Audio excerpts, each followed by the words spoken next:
এখানে প্রায় ৭ গিরার মতো কাপড় আছে। কামিজ বানিয়ে কাপড়টা বেঁচে আছে। এখন এই বেঁচে থাকা মানে বাড়তি কাপড়টা দিয়ে ব্রা কাটিং করব। আজকের ভিডিও সেইসব আপুদের জন্য যেসব নতুন আপুরা সেলাই কাজ পারেন কিন্তু ব্রা কাটিং পারেন না বা ব্রা সেলাই করতেও পারেন না। তাদের জন্য আমার আজকের ভিডিও। কাপড়টা উল্টা করে ভাঁজ করে নিব।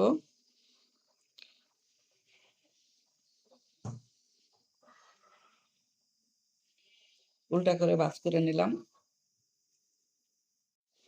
৬ গিরা কাপড় হলে ব্রা কাটিং ব্রা হয়ে যাবে ৬ গিরা কাপড় দিয়ে, এর বেশি লাগবে না। কামিজ কেটে বা যেকোনো জামা কাপড় কেটে বেঁচে থাকলে টুকরো কাপড়টা দিয়ে বেড়া বানানো খুব সহজ কাজ। তো আমি এখানে চওড়ায় ৬ ইঞ্চি কাপড় ৬ ইঞ্চিতে একটা মার্জিন করে নিলাম।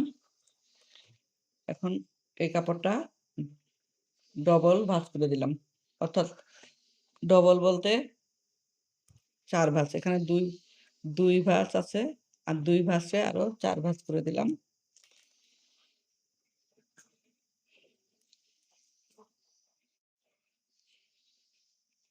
ছয় ইঞ্চি কাপড় নিয়ে নিলাম। পুরোপুরি ৬ ইঞ্চি। সেলাইয়ের জন্য ১/২ ইঞ্চি বাড়তি নিয়েছি। আর এখানে চওড়া করে নিলাম ৫ ইঞ্চি আর লম্বায় নিলাম ৭ ইঞ্চি। এখন এখান থেকে এইভাবে একটা দাগ দিয়ে নিলাম।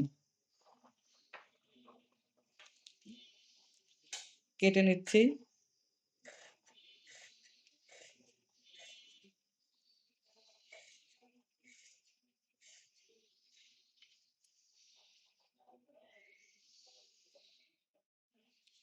এখানে ৪ পাট আছে।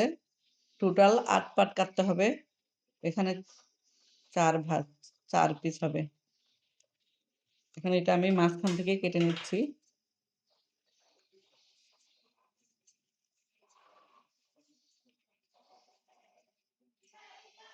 এখন এখান থেকে আরো ৪ পাট কাটবো। একটু খেয়াল করে দেখলে নতুন আপুরা আপনারাও ব্রা কাটিং এবং সেলাই করতে পারবেন। কোনো সমস্যা হবে না ইনশাআল্লাহ, আশা করছি। শুধু ভিডিওটা পজ করে করে একটু খেয়াল করে দেখেন।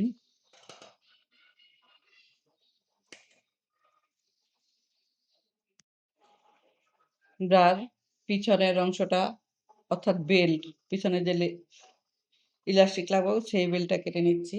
লম্বায় হচ্ছে ১১ ইঞ্চি। ১১ ইঞ্চি কাপড় আর চওড়ায় নিয়ে নিচ্ছি ৪.৫ ইঞ্চি। ৪.৫, ৪.৫ ৩টা দাগ দিয়ে নিলাম। এখন স্কেল দিয়ে সোজা করে দাগটা আমি ৩৮ সাইজের একটা ব্রা কাটছি। ইচ্ছা করলে ৪০ যাদের বডি তারাও এটা করতে পারবে।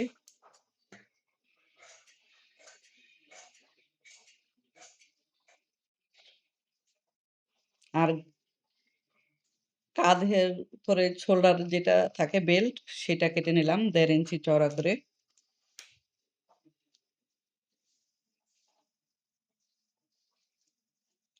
দেড় ইঞ্চি করে কেটে নিলাম।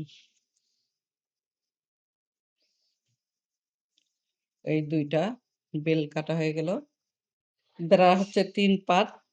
এই হচ্ছে কাঁধ, কাঁধের ২ পার্ট, কাঁধ ২ পাশে ২টা কাঁধ। আর হচ্ছে ব্যাক পার্টে ইলাস্টিক ব্যাক পার্ট আর হচ্ছে সামনের মেইন ফ্রন্ট পার্ট। এই হলো ব্রার ৩ পার্ট।